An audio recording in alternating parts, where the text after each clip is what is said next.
Oh, you didn't say it. Recording in progress. it. That's how we always start. You have to do it. You have to do it. I was too busy trying to figure out how the hell to work the computer. I haven't recorded on here for so long that I've forgotten, because that's how my brain works now. I can't remember anything. So that leads us very nicely into this week's episode of the Just for Today podcast. Welcome, listeners. This is I want to call it Two Old Birds Reunion, because that was my favourite name of our podcast. Yeah, I love that. We are, aren't we? We are two old birds now. And I think it's never, ever been more relevant to us. Relevant's not the right word. Obvious to us than the day we sat on the beach in our little beach hut. No one gave a fuck about us two sitting there. All they were looking at was the little girls that looked like they come out of Love Island. That's it. And it's true when they say you become a bit invisible at this age. You just, and it's quite cool because you can wear that invisibility cloak and just cast judgment on every other young bastard. Yeah. No one's looking at us. No one's looking at us. We were sitting there in our little deck chairs. I think you had Crocs on. God help you. Crocs for life. You had a shitty Crocs on. I don't know what we were wearing. You had a straw hat on. I had a cap on. No one gave us a second look. That's because our ass wasn't hanging out of our underwear like all the girls on the beach. It's true. And I think we both accepted in that moment that we are old, because we were going, oh, look at her knickers up her backside. That must be really uncomfortable. That must play with her piles. Like, actually, she probably doesn't have piles yet. True story. Also fueled with a little bit of sadness of what's gone by, a little bit of grief that I will no longer be pile free. Oh, the joys, the joys. So for the listeners that don't know, this is my lovely friend Lauren. This is who I refer to on the podcast regularly as Doris. And we podcasted for a whole year together in, what year was it, Lauren? 22? No, 22. And we set it up as a little bit of a creative outlet for the pair of us who were feeling a little bit creatively constipated at the time. But I know what would be funny. Let's record our conversations, because we sit and chat for hours and hours on end about utter crap in the main, but we put the worlds to rights at least once a month together. And we were like, let's do a podcast. And we loved doing it. We absolutely did. But Lauren moved to Frinton. Life changed for her, and she ditched me. She ditched me. Not only did she move to Frinton and then show me her idyllic life every day on Instagram, beach wanker, but she also said, sorry, I don't want to podcast with you anymore. So you're on your own. I was clearing out all the junk for my new move. That's what I was doing. She's like, you're on your own. So here I am. It worked out well for you, Steph. You've got a brilliant podcast now. Look at you going, you're welcome. You're welcome. Yeah, see? It was all down to me. That's what it is. Yeah. Set you up. So for one night only, we are reunited as the two old birds. And it's lovely. I love talking. We love talking. We do talk utter shit. But I think what we're going to talk to you about today is aging. Yeah. Gracefully or disgracefully? What do you reckon? I am at odds with grow old gracefully, because that's a patriarchal bullshit story. Oh, the feminist is out already. Wave the flag. Yes, she's here. She's here. Look, I've got my pencil case here. This is where I put this little badge that you got me. Feminist. Oh yeah, feminist as fuck. On my pencil case. I do think it's a patriarchal statement. However, I do buy into some of it, and I do think there are things that we can do where we age with grace, and we age with love and compassion for ourselves. That's how I interpret those words. But I think age gracefully is a patriarchal statement that's basically, know your place, don't wear that, don't do this because you're an old lady. What do you think? Yeah, I think 100% that kind of subliminal messaging, and just that line itself, grow old gracefully, is dictating to you how you behave at this time. And it does have a knock-on effect. And when you're already really, really struggling, as I did, with like lack of confidence, I've never in my entire life felt the lack of confidence that I felt around the age. I'm 50 now, but for the last few years, my confidence nosedived. And for the first time in my life, I found myself getting a bit of anxiety around what people would think of me, maybe, or what my actions how I may be judged by my actions. And I've never experienced that before in my life. So maybe there is this like drip feed throughout our years that growing old gracefully means that you have to, yeah, become something quite a smaller, minimal maybe, and that's not who I am as a person. So that was a real kind of, yeah, rub for me, that I don't know how to be that. I don't have to be graceful, Steph, fuck's sake. I don't have to do it. They're asking me to do something I don't know how to do, which just completely got me paralyzed, because I was just like, I don't even know what I'm supposed to be now, because I can't be what I'm supposed to be, in inverted commas. So I think it does do a number on us, for sure. Oh, let's blame everything on the patriarchy, of course. Why not? Why not? They're there to be blamed. Let's do it. I don't know. I've heard that term from men in my life, older men, my granddad, even my dad, about look at that old woman with tattoos. Look at those things. Look at her. Back a few years ago, grey hair was considered a no-no. Like, look how old she looks because she's let her hair go grey. Yeah. She shouldn't be wearing that short skirt. She shouldn't be wearing the high heels. You know, all of those things. And yet, like 20, 30 years previous to that, we were expected to be that. Yeah. Have all of that. And it's just that's the bloody contradiction. It's like, we're sold that we have to be all of this for that period of our life. And then actually now you need to stop being that, and you need to start being this. And that's where that's your mind just blows, because you just like, I don't know how to move through to this next bit. Yeah. Obviously, I've locked down the grey hair. I don't give a shit about that. Although I will say, even my grey hair, I feel did feel aged me in the last year. I felt like, oh my God, I feel like it's aging me now. I don't know why. I don't know. What does it do to your brain, Steph? You're the therapist. Come on, tell us what's going on. I don't have all the answers, because it challenges me as well. But it is subliminal conditioning, absolutely conditioning. It is what those people in a position of influence have said about women that you've just heard. You know, they wouldn't have said it to you. My granddad didn't say to me, Steph, when you get older, don't do this, don't do that. But if I was in his company and he would make a reference to a female that he saw, of course that all goes in. You know, some of it we take and some of it we don't. My granddad hated coloured nail varnish, like he hated it. He used to say classy women just have nice glossy nails. Wow. And they just right.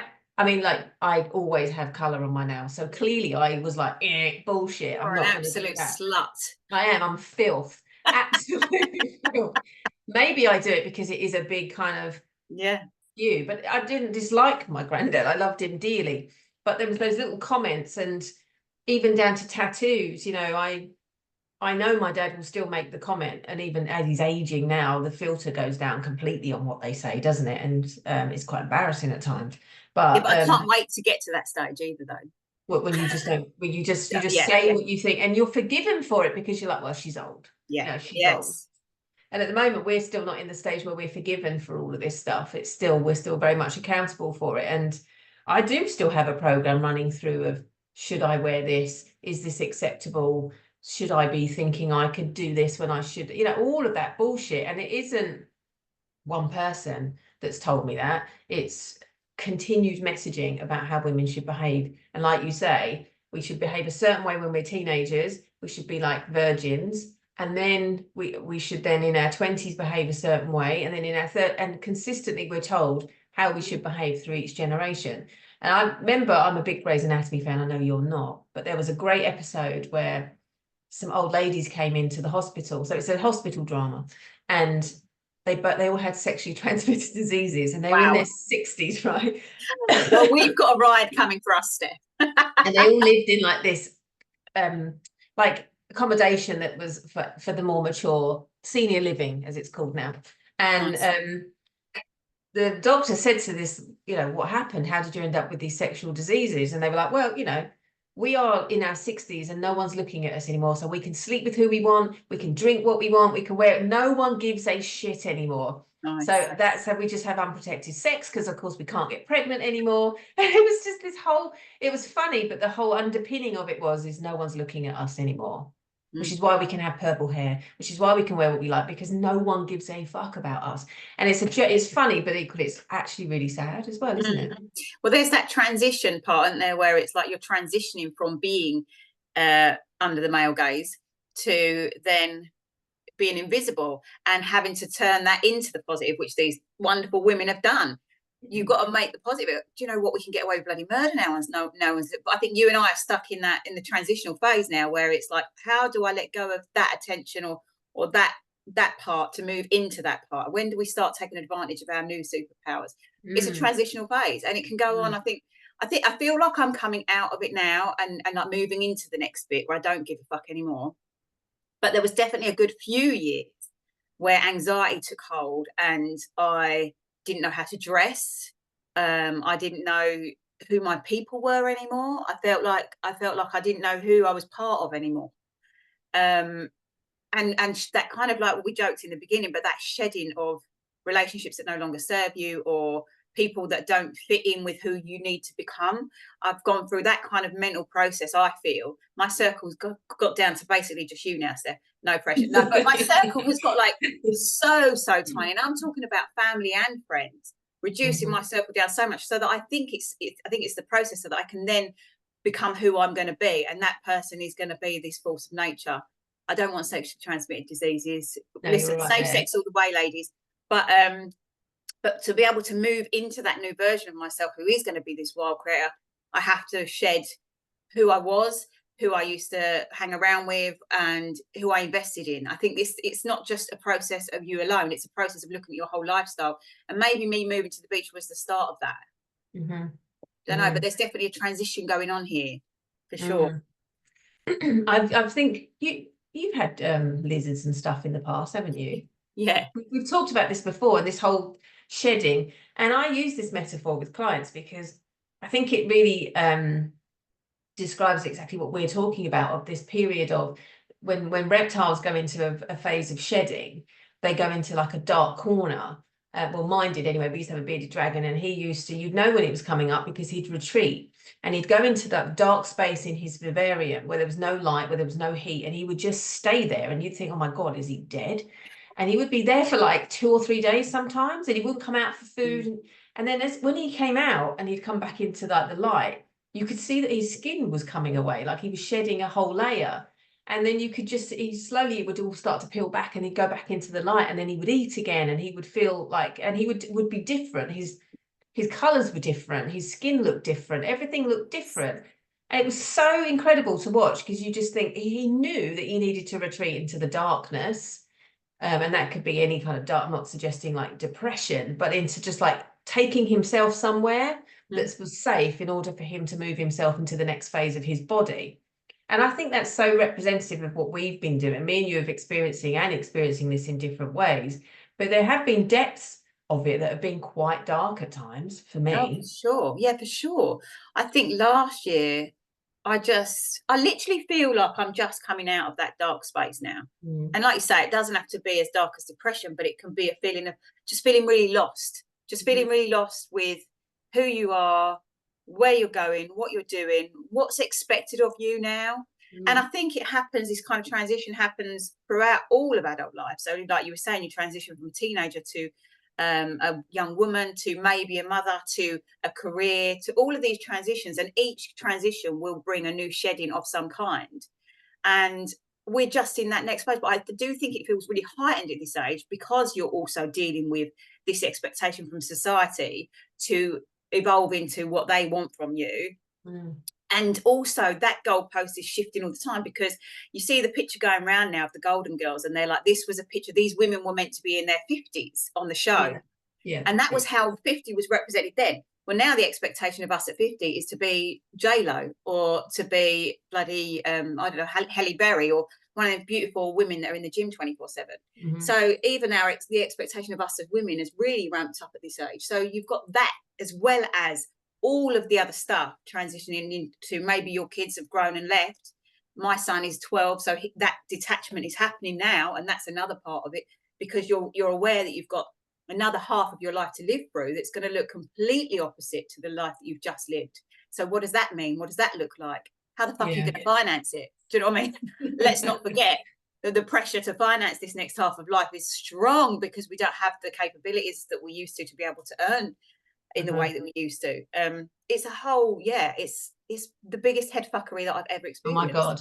And you can see how women were deemed as psychotic years ago, And you can see why women were just considered like, oh my God, she's going through the change, and how they would just put, people just wanted them put somewhere else. I was driving the car yesterday, so I've got a convertible, and I had this flashback to do you remember the movie Father of the Bride with Steve Oh, I Martin? didn't watch it, Steph. I'm I saying don't watch any I don't ever movies. watch anything the same. No, Anyway, so never. basically, Father of the Bride, it's his daughter's getting married and he has a total midlife crisis that his little girl's getting married. And he forgets actually that he's quite old. And one day he's driving his convertible car and he pulls up next to this really pretty girl and looks at her, and she just looks at him like, old man. And I was just driving my car the other day, just thinking, look at me, I'm in my convertible, and thinking, actually, young men are probably going, look at that sad fucking midlife woman. She's having a midlife crisis with her little mini convertible. It's just things like that. There's all of a sudden you should have a different frame of reference. Like 30 years ago, I'd have been like so hot in this car. And now I'm like, oh dear, look at her, bless her heart. And not even that, but even like you just touched on the language there, right? A girl in her 20s driving a topless convertible would not be having a midlife crisis. No. You're still just a girl driving Top a topless era. convertible, but everything's put on, oh, she's doing that because she's having a midlife crisis, like career changes, midlife crisis, wanting to go to a silent rave, midlife crisis. Everything becomes a fucking midlife crisis. Why can't it just be a midlife experience? Why does it have to be a fucking crisis? I'm not in crisis. I'm coming back to the patriarch again. I'm sorry, but feminist as fuck. I'm sorry, but these things were given to us. You're doing the work for many. But it is. These terms were given to us because, you know, years and years and years ago, women in this stage of their life were considered the most wisest.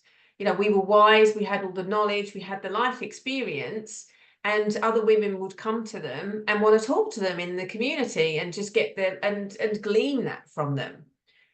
Since the rise of the patriarch, and I'm sorry, but I'm going to keep saying it, we were dangerous to them. We had powers, we had a strong intuition, we had all this knowledge and wisdom, and that was threatening. So let's just turn that and make that they're actually nutters and psychos and everything. And that's where they're on the shelf. They're all, like the term crone was given to a woman in terms of endearment. Well, now it's like she's an old crone. Yeah. And it's not even a nice word to call a woman, It's you know. not. So it's just so unfair. It's so unfair that this has been done to women. And I feel as aggrieved by that as I do about the fact I'm going through the process as well. I mean, it's a rough ride physically as well as mentally. Yeah. Like your body is, my body has, well, I'm in a different body than I was 3 years ago, even 100%. because everything has shifted on its head. All of a sudden, I just couldn't drink alcohol. All of a sudden, certain foods would just make me feel like absolute shit. All of a sudden, my body felt weak and I felt aches and pains, and like it just overnight I felt 80. And so you have to find out what you can do to eliminate all of that as well, alongside managing the mental load of the patriarchal bullshit. It's just a whole body and mind overhaul at this point. And is that because we are evolving? Like you say, this is part of the shedding. We are evolving. We're making space for, we've got to keep a positive head on it, that we're making space because we've still got the rest of our lives. And what does that look like? We get to call it. 100%. But it's definitely a period I've never experienced in my life, mentally and physically. No. My body's completely different to it ever was, because it has to be. I have had to change food groups. I've had to give up drinking. I've had to start exercising.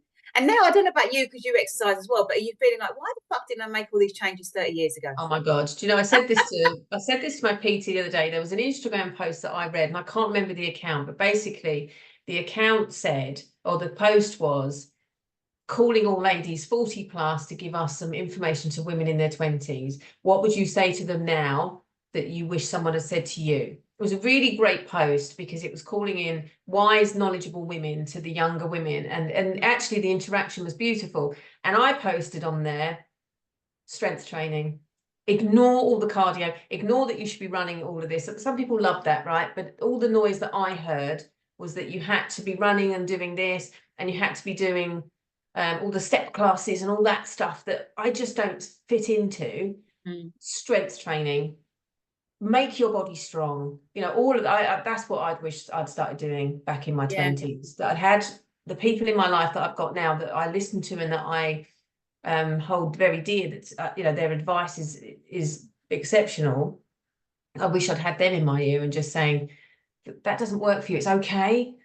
Lift weights, you know, get your balance, work on your strength, all of that stuff. I wish I'd started doing many years ago, because I know I would have been in a better position now. That's what I wish. I think the problem is with thinking any advice for that kind of age group is, one, they think that they're forever, that they don't need to do it because they're forever. Yeah. And two, I know with us raising young children, we didn't have the headspace to, firstly, we didn't put ourselves first because we had 3 kids. So that wasn't even an option to go, do you know what, I'm leaving the 3 kids and going off to do a bit of weight training. And I know it's very different because people are having kids older now, or some are even choosing not to have them. But there's still a mental load that it takes to be able to, and I feel like we're in a position now where we've, well, firstly been forced into it because of our age, that we have to do it now or never.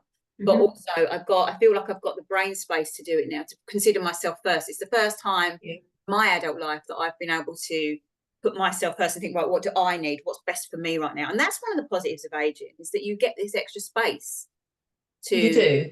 I agree. I think that's an interesting point you just touched on. I was talking to someone about this yesterday, and we were talking about women creating space for themselves, because obviously the 6-week holidays are about to begin, or they have already begun. It's the last day of freedom. And we were talking about the mental load that women carry through the 6 weeks, and actually the rhetoric, the noise that we, and I don't know anybody else, but I know when I was in parenting at that stage, making myself a priority wouldn't have been something I would have even considered, because it was like, right, I've got to get through these 6-week holidays now, and I've got to make it as good as I can, not lose my shit. Never once did I connect the dots that if actually I did something for myself, I wouldn't lose my shit. Oh, so true. I wouldn't have felt so undervalued, unappreciated, all of those things that I experienced during that time. And actually, men are really good at this. Now, this isn't an episode where I was going to keep bashing men. This is actually a positive for men, is that men are really good at actually saying I matter. They're not saying it in those words, of course. They're not saying I matter, therefore I'm going to go to the pub. But they are good at just saying, I'm going to go to the pub. I'm going to do that, because they don't carry the same mental load that we do. And I think women have become their own worst enemies in many ways, in that we just go, I have to carry all of this. I have to do it all because that's what society's told me, when actually we don't. And we can make ourselves a priority. It might not be easy, and it doesn't have to cost any money. But I do think back then, Steph, that was parenting in her 20s, was very, what's the word? I was very, I can't think of the word. You know, when you kind of inflict stuff upon yourself and just go, because I have to do it. Martyrdom, like martyrdom, yeah. You know, when you just go, well, no one else can do it as well as I can, and I have to do this. And I think I was very good at doing that, but that it wasn't a conscious thing I was doing. It was an unconscious thing. But I don't know. I think it's because, and we're veering off a bit because now we're talking about parenting, but I think that came because I was the same. I think that came because as mothers, we felt heavily judged as mothers. And so we had to do it as best, you know, we had to give it our everything because we were being judged on that. And that's the worst feeling in the world, to be judged as a mother, for someone to think, look, she don't even care. She's off out going for a fucking job when her kids are at home or whatever. The judgment is so loud. It's so loud. But we are in a time now where this stuff is, like you say, free and readily available. And we know the benefits of taking time out for ourselves as mothers. It's so vitally important, because it's that age-old one we always say, put your own oxygen mask on first. You are less likely to lose your shit with your kids if you've allowed yourself to be part of that day. And I think that rings out now, even now, our age, with kids that are grown, you've still got relationships, you've still got friendships, you've still got houses to run. I mean, I was talking the other day to Jem, and I was like, I haven't even signed up, actually, that's a fucking lie.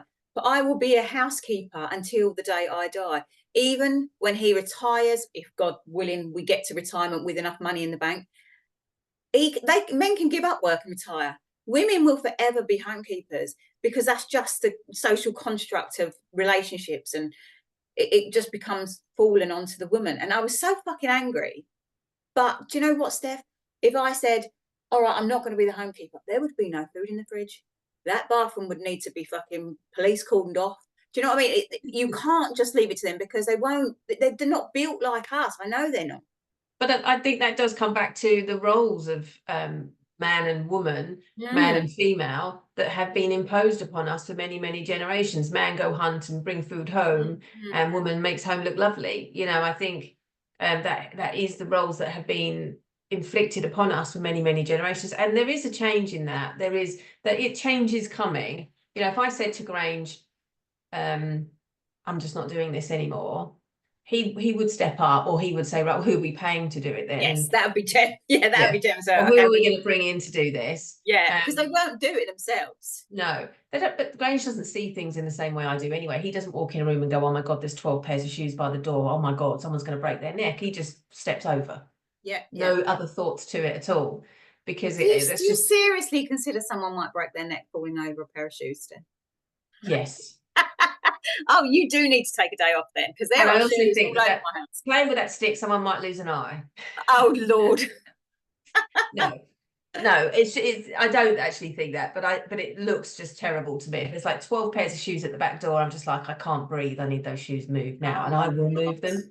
But what I will do is put them on the stairs, and then they will all just step over them. Yeah. Hope that, you know, they'd pick up their shoes. But what the other thing that we were talking about when we were sitting in our little beach hut and dissecting life was the intensity of this stage of our life from a emotionally resilient space, as well as in, I don't feel I have as many resources available to me now as that I did when I was younger, and life events take a much bigger toll on me now. Like, I would have picked myself up and brushed myself off a lot quicker in my 20s and 30s than in this part of my life. So I'll be 50 next year. So I definitely feel I need more time to process things. I need more time to recover from things. And that's a shock to me, because I've always just bounced back. And that was a real shock to me, especially this year with the last 12 months of life events that have been going on for me. That the toll that it's taken on me has been quite a shock to me. I mean, firstly, let's not underplay exactly what you've been through in the last 12 months. I know. Your child had cancer, Steph. You know, you're not talking about you've run out of your weekly budget to go to Sainsbury's. The big, huge, traumatic life events, 2 of them were your dad and your son at the same time, pretty much. Please don't underplay what you've just been through and continue to go through. But that's firstly. But secondly, I think it's also part of this shedding process, in that we've taken on 50 years of trauma. For us to be able to survive the next 40 God-loving, God-willing years. I don't know who God is, by the way, but sorry if I offended any religious. I don't believe. And if we need to get through the next, we've got to clear some shit out, right? I think it's our bodies and our brains' way of saying, right, okay, you're going to have to get rid of the unimportant shit that doesn't matter, the shoes by the fucking door, whatever it is, so that you can manage these next set of traumas, because we are going to be heading into some pretty traumatic waters now. We know that people are going to start dying. We're going to run out of fucking money, whatever. We've got shit to come by. And I think at this point now, it's about reassessing what really matters. We're going to not sweat the small stuff. We're going to let shit go, because we can't keep battling through all of the things the way that we used to and keep letting it pile up. So it's almost like, I feel like my brain's just gone, right, stop, reassess everything. What matters to you? And like I said, that friend necessarily wasn't bringing anything into my life, or that family members actually made me feel like shit for a very long time, or anything. Or my house, I don't really give a shit if there's shoes by the door anymore.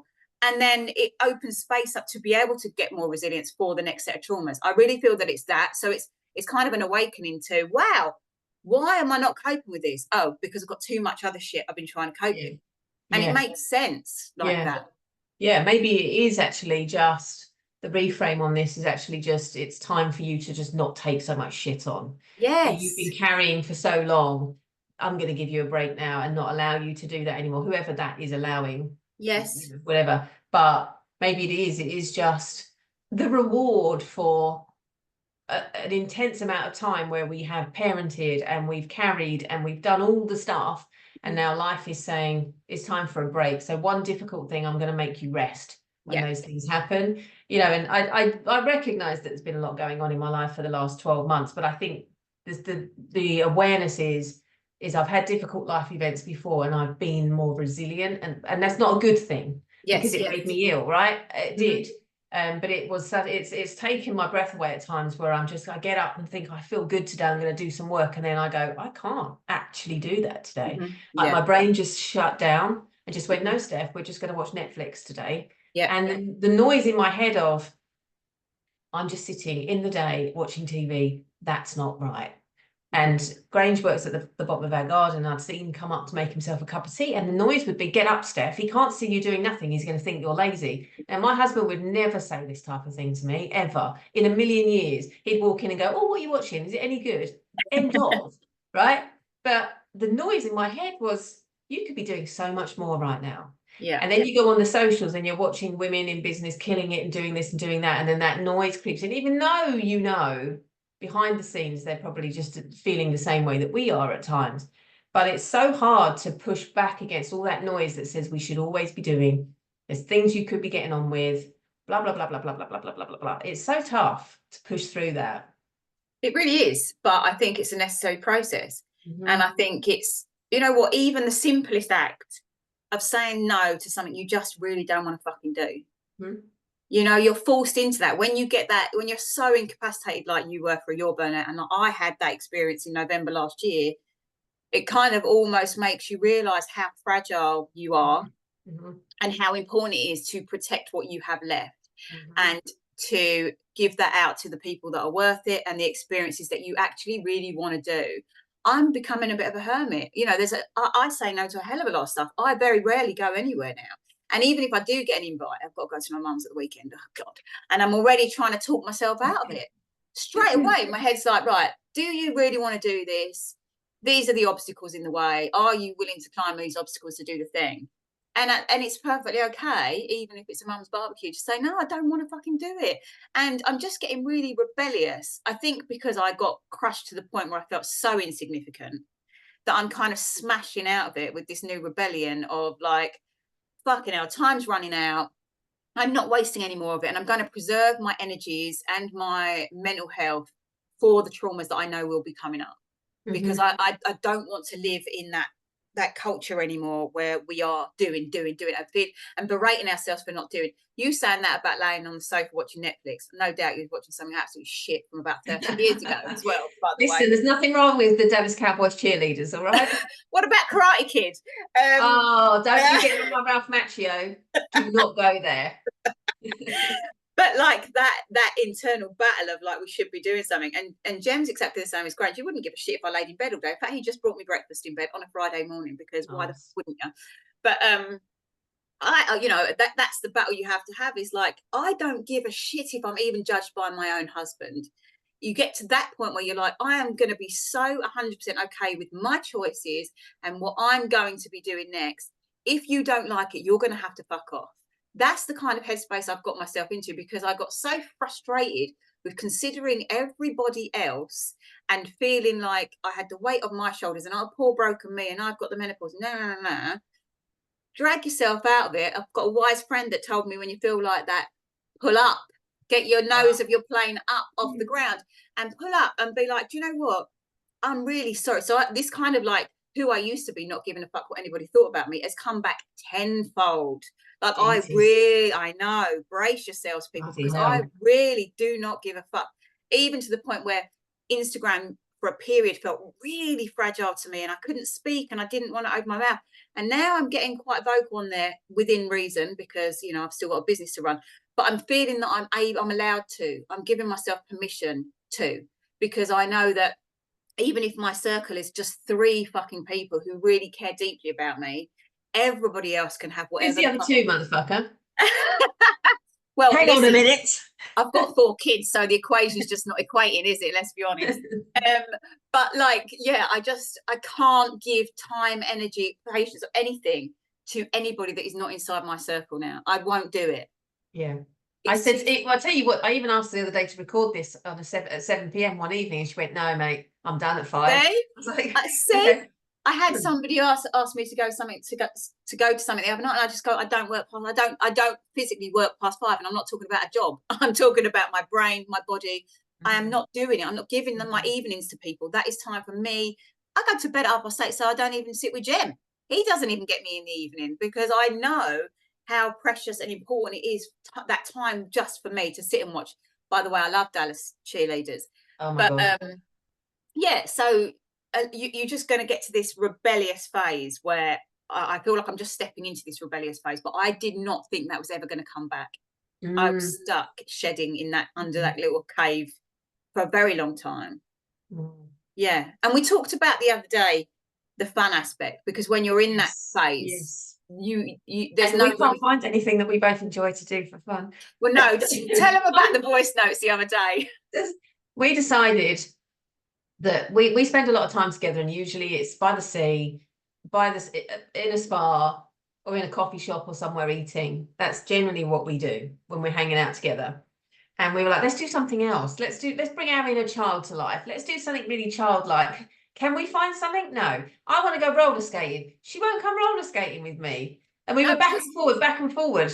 Yeah, but what was the voice that's like, you were like, oh, let's do roller skating. I was like, no, because we'll fall over and break a hip. I mean, there is a point there. You know what I mean? Every idea that we came up with, there was like some ailment that could be caused by it, and it's too dangerous. I mean, my back goes into spasm if I sneeze. Oh, that's it. Because I said, let's do Alton Towers, and you're like, oh, I can't do the big roller coasters to my back, and we're like, fucking hell, this is the downside of aging. What's fun at this point? I think we have to accept that sitting by the sea or sitting in a spa or eating is the safest option for us, because we cannot find something where either we'd be too tired or our body will get injured as a result of it. There's loads of things I'd love to do. But like, you know, I said, let's go roller skating. And then I thought, actually, if I fell over, we would be well, I'd wet myself, or I wouldn't be able to get back up again. And then you'd laugh and wet yourself and me trying to get back up again. And that would be the day over. And they'd be like, get these two old bitches out there, huddled everywhere. And now we need an ambulance. Huddled everywhere. I mean, that is the downside of fun at this age, is the puddling. But yeah, it's tough to find something. I mean, it's lovely to sit. There's so much talk about wellness and taking care of yourself in the calming your nervous system stage, and the doing the meditative stuff. That is coming in abundance at us. But we're not looking at what we can do that's fun. When we were in Dubai, remember we went to Dubai? And we were sitting in the little pedalo thing, and pedalo bike. It was a pedalo bike. It was a pedalo bike, and I can't remember the last time I laughed like that so hard that my stomach muscles came alive. You know, like they're in there somewhere. But that kind of like just sheer unadulterated just joy. Where do you find that in life? And we need to be tapping more into that. It can't all be about laying down and having your meditations, doing your yoga. There's so much softness around wellness at the moment, but wellness can also be laughing until your cheeks hurt. You know, it's so important that we start tapping back into that, but we can't work out what that is. I'll tell you another time we laughed like that. It was when we went to Mark and Hetty's iPhone workshop. And we were trying to make our phones work. And you took a picture of me and you, and we're both just looking so confused at our phones. And you were like, if that's not a picture of midlife, I don't know what it is. And we couldn't stop laughing the whole workshop. And we were having to, it was like kids at school when someone farted in assembly. And we're desperately trying to stop laughing because we had to be quite serious. We laughed a lot there.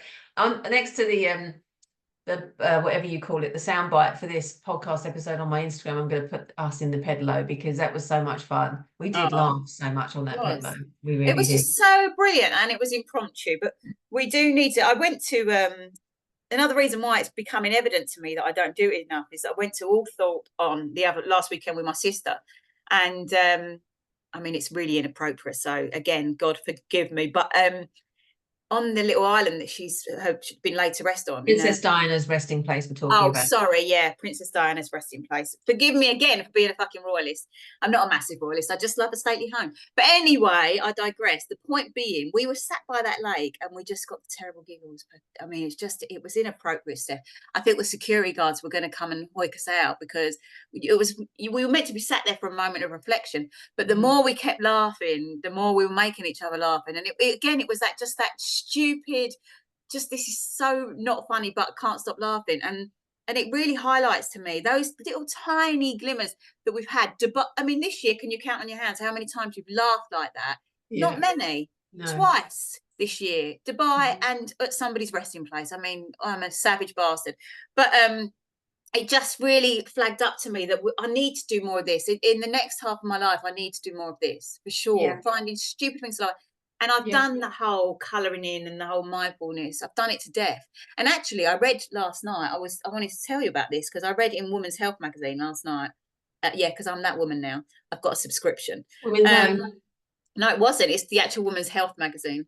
Right. And they said they were talking about the parasympathetic nervous system.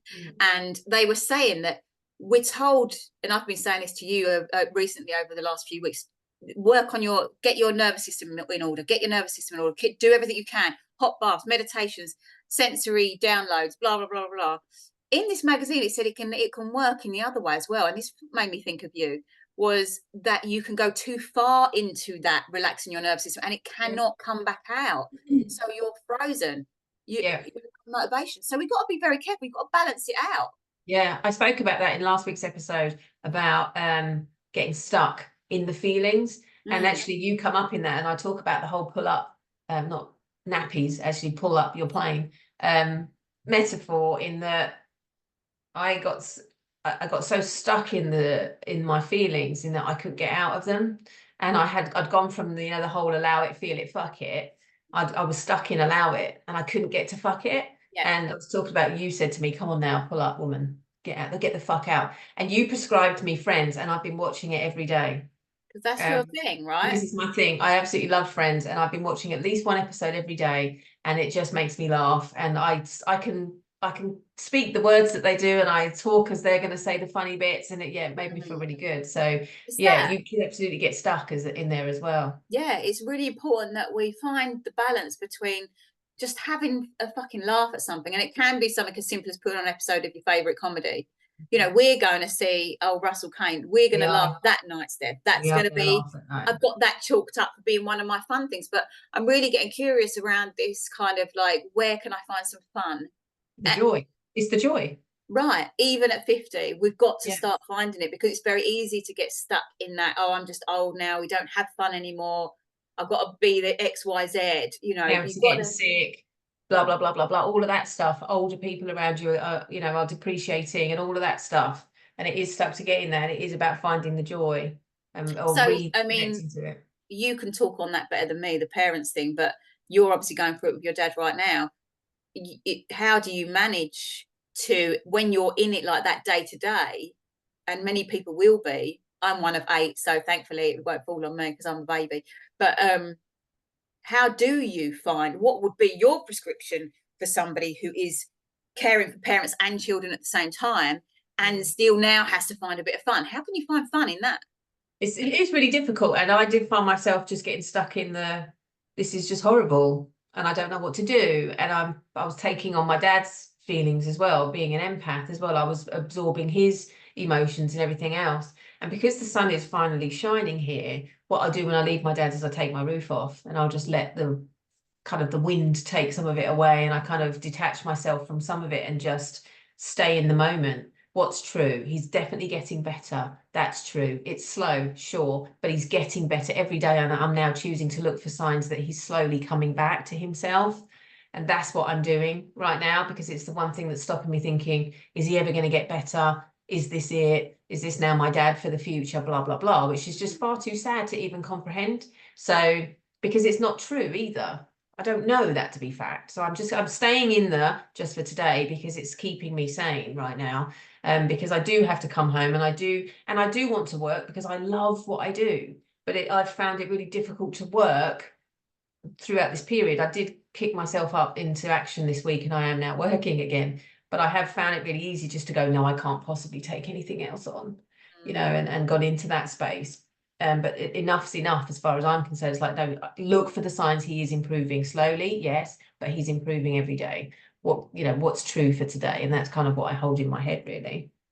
And I think what you were saying there, if you can only find tiny little glimmers of positives, and even if it is half an hour of Friends on the telly, just to keep that balance, because it'd be too easy to tip over into victim, too easy to tip it over into all the feelings.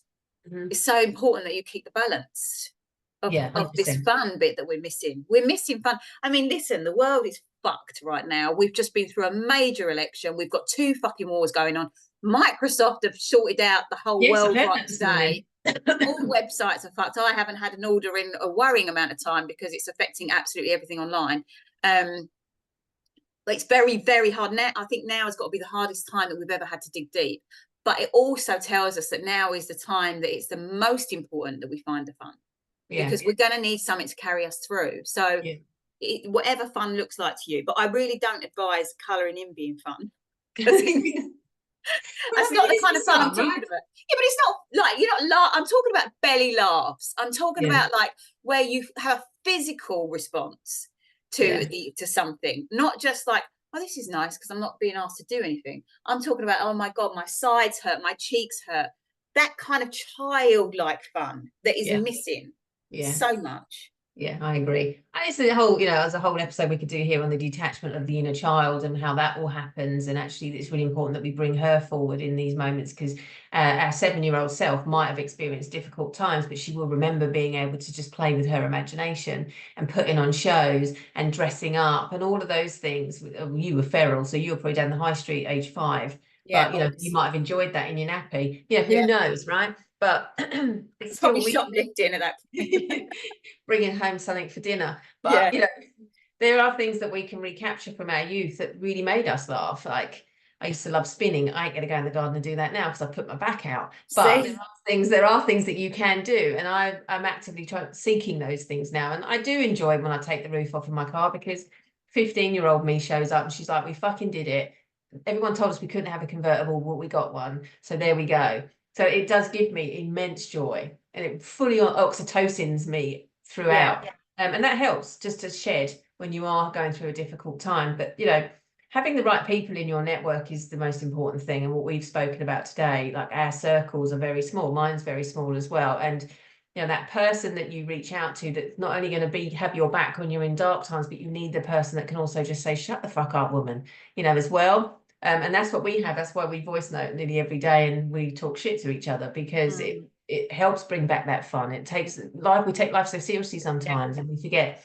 When we were 6 or 7, we were laughing in class about someone farting, or we're passing little notes to each other, and it's that's what we do. That's what we do. We're still being like kids most of the time in our voice notes when life gets really heavy. I think that's the most important thing for me, is my network. Yeah, for sure, to give you that balance.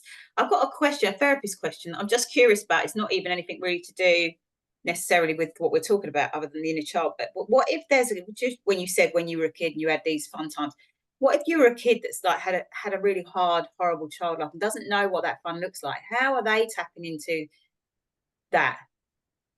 I think even amongst some of the darkest times for children, there will still have been a moment of relief or joy that they would have experienced, and it can be more difficult to find those moments.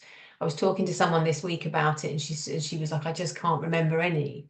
And I knew something about her just from being in her space, that she loved to dance.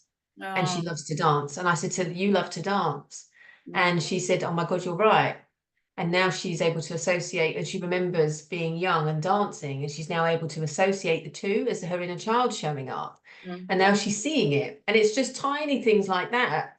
We can have a really, really difficult childhood, and most of it we look back and think it's not something I even want to think about. But there will be tiny little things that have carved the woman that you are today, that comes from joy through that time.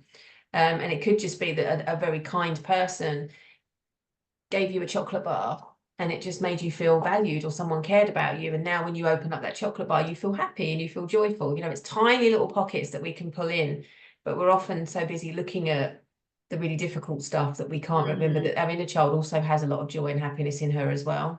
And actually, you've just evoked a core memory there for me, and I wonder if it's acceptable to be doing at the age of 50. What's that? Knock down ginger. Oh my God. Well, we couldn't run that fast long, so we wet ourselves. Oh my God, I love that's for me. That was the best time. What an arsehole. Knock down ginger. For anyone who doesn't know, well, some people might not know what it is, but or call it something else, where you just go knock on someone's door and run away. Or like we'd nick their milk bottles. I mean, what arseholes? Lock them for now, everyone's got ring doorbells. They'll be like, I saw who that was, and it's in the Facebook group now, you arseholes. That's what's going to happen now. We have to create a new way. But I remember just being around the corner from my mum and dad's house when they were married, and there was a little close, and there was a circle in the middle, and we used to play What's the Time, Mr. Wolf? And we used to like things like that, innocent times like that. And that was a mix of my mum and dad getting divorced. So there were still some really lovely times that I pull out, even if I think about, well, my mum and dad weren't very happy at that time, but you know, there were still some really beautiful memories, or den building, or, you know, things like that, where you just got your duvet and you got some cushions and you made it into a den. You're like, yeah, I'm living here forever. This is where I'm living now. You know, little things like that. Really Oh, beautiful. yeah, nostalgic. They were good. Okay, we've been talking for a long time. Hopefully Yeah. this is like become like a Stephen Bartlett podcast. You might need to do it in 2 sections, part 1, part 2. Maybe keep Mm. people guessing about what we're going to talk Yeah. about next. I think we think Yes. more about ourselves than our listeners, maybe. There'll be little tiny takeaways, I'm sure. Yeah, we will come and share them in the WhatsApp group. If you're not a member of the WhatsApp group, my WhatsApp group, come and join it, because I'd love to hear what you get from this, because some of the listeners are going to be pre-menopausal. They won't even have got to that stage in their life yet. They might still be in their 30s and just, you know, coasting through life. Obviously not in an easy way, because life is not always easy, but I'd love to know your takeaways from this episode, because we're obviously talking from a different place. We're at a different stage in our life. As we finish up, I always finish up with, just for today, what would you say at the end there? Just for today, Lauren, what would you say to someone that's listening that's not here where we are right now? I think the finding the fun bit is pretty generic. Just for today, find one thing that really makes you laugh. Yeah. Whatever that is. It's some stupid YouTube video. Go and see your favorite comedian on YouTube, like watch one of their videos, or just do a fucking cartwheel without putting your back out. But do something that will make you laugh.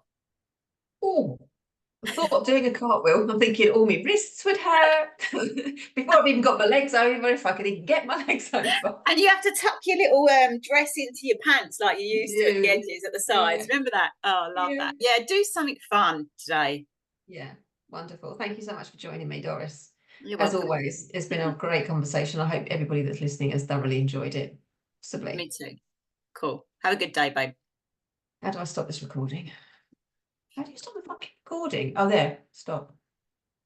Poor old Tom's editing this. He's like, for fuck's sake, just find the stop button.